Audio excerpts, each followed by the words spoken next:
Hunter, and other urban legends. Penny Gould.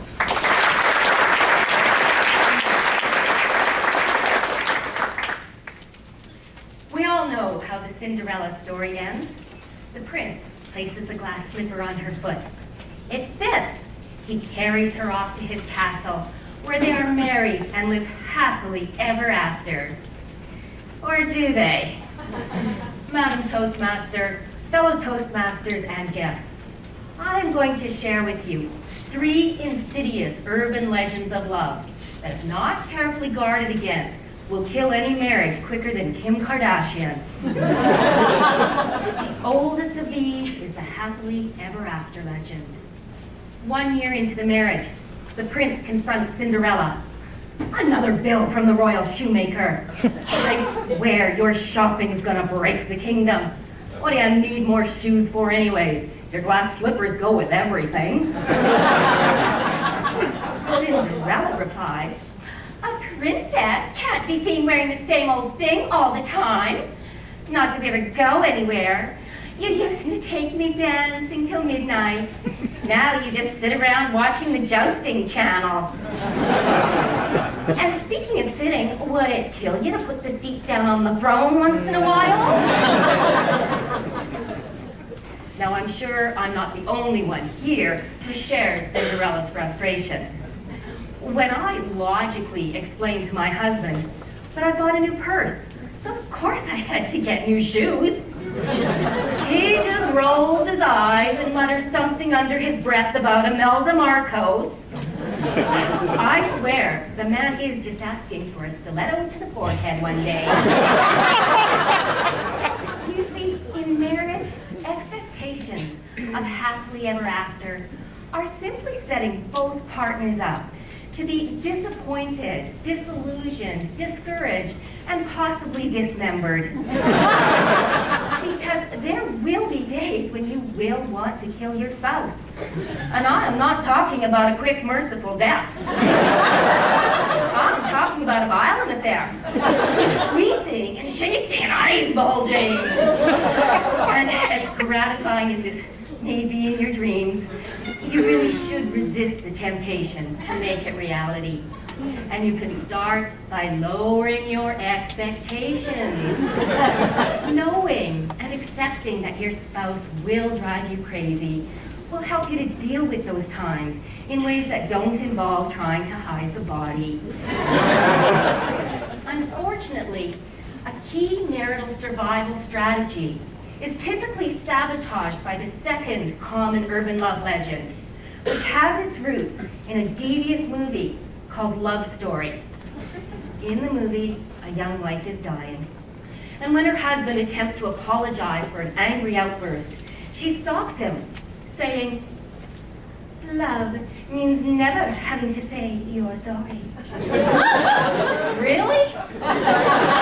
Anyone who plans to spend the rest of their life with another person needs to know that love means always having to say you're sorry. If you're a man, it's pretty much a daily requirement. Get up in the morning, have breakfast, and apologize to your wife for everything you were about to do and say that day. Don't bother trying to figure out what you did wrong after the fact. Just assume it was all wrong. For women, it's a little more complicated. You see, when I tell my husband, I'm sorry, everything hinges on what he says next. I need him to immediately tell me those 3 little words that all women want to hear and will make everything okay. I need him to tell me, I'm sorry too. If I don't hear those words, make way for the woolly mammoths, because a new ice age is descending on our house.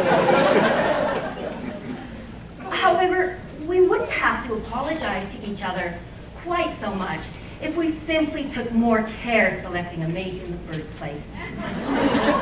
According to a 2010 study, a whopping 66% of us have been duped by the third and perhaps most destructive urban love legend, and believe that somewhere out there we all have a soulmate I don't even know what a soulmate is, never mind where to find one. The closest I've ever come to finding a soulmate were the Dr. Scholl's comfy fit gel liners for my shoes. Forget about trying to find your perfect soulmate.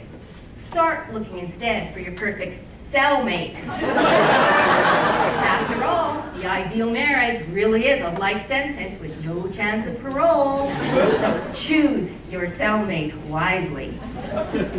One day, ladies, that Fabio that you married, oh, he'll still have long wavy hair, but it'll be gone from his head and growing instead from his ears and nose. One day, gentlemen, it will be minus 40 in January, and she will insist on sleeping with the windows wide open because she's 50, hormonal, and having a personal Chinook that would melt the snow off Mount Everest. And if you even think about turning up that thermostat, you will lose fingers. Do not mess with a crazy menopausal mama. But eventually the day will come when you will realize you don't recall the last time you wanted to kill your spouse. In fact, you don't even remember where you hid the shovel.